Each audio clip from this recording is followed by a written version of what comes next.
حضرت عمر فوت ہو چکے، ان کے بیٹے عبداللہ ابن عمر. حضرت زبیر فوت ہو چکے، ان کے بیٹے عبداللہ ابن زبیر. حضرت عباس فوت ہو چکے، ان کے بیٹے عبداللہ ابن عباس. حضرت علی شہید ہو چکے، ان کے بیٹے حسین ابن علی رضی اللہ تعالی عنہم اجمعین. یہ 5 جو امت کے بہت بڑے 5 افراد کے گویا کے وہ چشم و چراغ تھے ان گھرانوں کے، انہوں نے انکار کیا. اور ان میں خاص طور پر عبد الرحمن ابن ابی بکر نے یہ جملہ کہا کہ تم چاہتے ہو کہ قیصر و کسریٰ کی سنت پر عمل کرو کہ باپ کے بعد بیٹا حاکم بن جائے. یعنی ایک قدم تو خلافت کا نظام پہلے ہی نیچے اتر چکا. مشاورت سے تو حضرت امیر معاویہ کا بھی جو نسب ہوا ہے وہ مشاورت سے نہیں ہوا.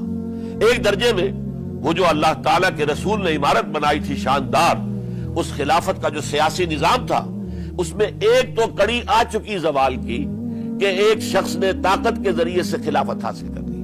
اب اس کی اگلی کڑی لانا چاہتے ہو کہ قیصر و کسریٰ کے طریقے سے خاندان کے اندر، ایک قبیلے کے اندر یہ خلافت جو ہے یا حکومت جو ہے نسل بعد نسل، باپ کے بعد بیٹا اور بیٹے کے بعد پوتا، اس کو ہم کبھی گوارا نہیں کریں گے. حضرت امیر معاویہ بہت دانشمند انسان تھے. انہوں نے ان 5 حضرات پر کوئی تشدد نہیں کیا، کوئی جبر نہیں کیا، بلکہ رہنے دیا. ٹھیک ہے یہ بیعت نہیں کر رہے، ابھی تو بیعت ولی عہدی ہے، کوئی حرج نہیں. لہذا کوئی جھگڑا، کوئی اس وجہ سے کوئی فساد، اس بنا پر کوئی جنگ نہیں ہوئی. 10 سال گزر گئے، یعنی 10 سال تک یزید ولی عہد رہا ہے. 10 سال تک. اور اس سوائے ان 5 بڑی شخصیتوں کے جو پوری امت تھی، عوام الناس تھے، ان سب نے اسے قبول کیا. یہ صورتحال اب جب پیدا ہوئی جب حضرت امیر معاویہ کا انتقال ہو گیا، یہ سن 60 ہجری ہے. اب سوال پیدا ہوا کہ وہ ولی عہدی کی بیعت اب بیعت خلافت میں منتقل ہو جائے گی.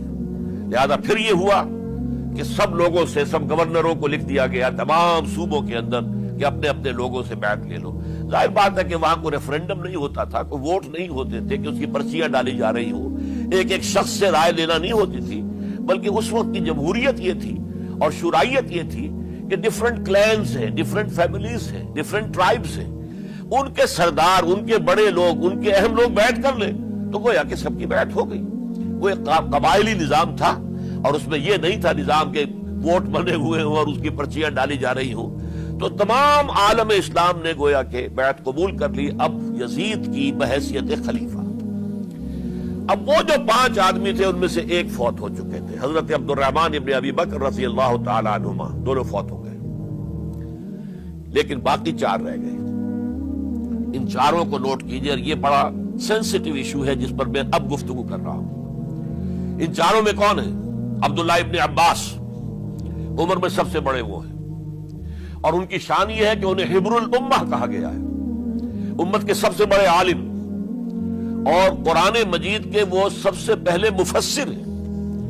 اصل جو جتنی بھی تفسیری روایات ہمیں ملتی ہے حضرت عبداللہ ابن عباس کے شاگردوں سے، تابعین سے، لہذا ان کا بہت اونچا مقام ہے. حضرت عبداللہ ابن عمر، ان کا مقام بھی آپ کو معلوم ہے، حدیثوں کی کتنی بڑی تعداد ہے جو عبداللہ ابن عمر سے مروی ہے، اور اس کو سلسلۃ الذہب کی پہلی کڑی کہا جاتا ہے. روایت حدیث میں جو سنہری زنجیر ہے اس کا آغاز حضرت عبداللہ ابن عمر ہے. ایک طرف یہ دونوں ہو گئے. ان دونوں کی رائے کیا ہوئی؟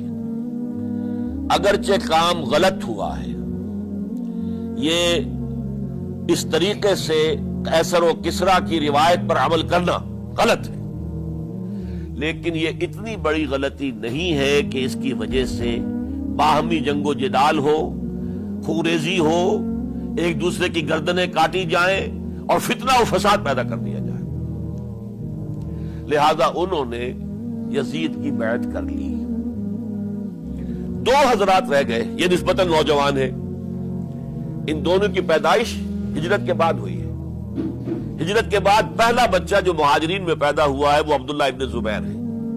بلکہ کچھ عرصے تک مہاجرین میں جب کوئی پیدائش نہیں ہوئی تو وہ مکے مدینہ کے منافقین نے کہنا شروع کر دیا تھا کہ یہ یہاں کے کمزور ہو گئے، نامرد ہو گئے، ان کی اولاد اب چلے گی نہیں.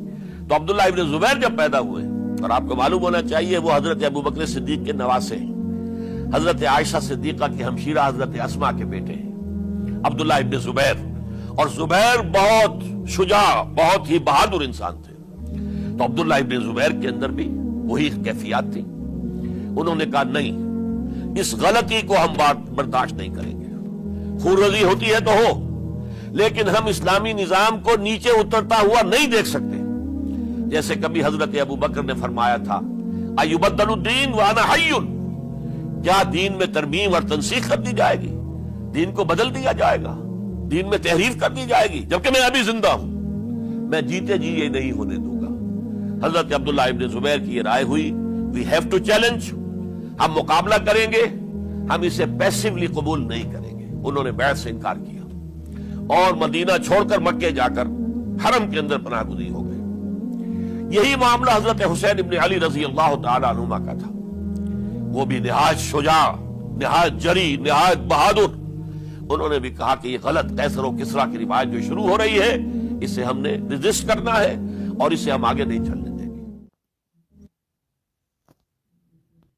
جی تو دوستو یہ تھی ویڈیو آج کی، اور یہ ویڈیو تھی کہ حضرت مولا حسین علیہ السلام نے کیوں نہیں بیعت کی جدید کی، اور اس سے ہمیں کافی سارے سبق بھی ملتے ہیں۔ ایک سبق یہ ہے کہ آپ ہمیشہ حق پہ ڈٹے رہیں، اور حق پہ اللہ تعالیٰ آپ کے ساتھ ہمیشہ ہوتا ہے، اور باطل کو چھوڑ دیں۔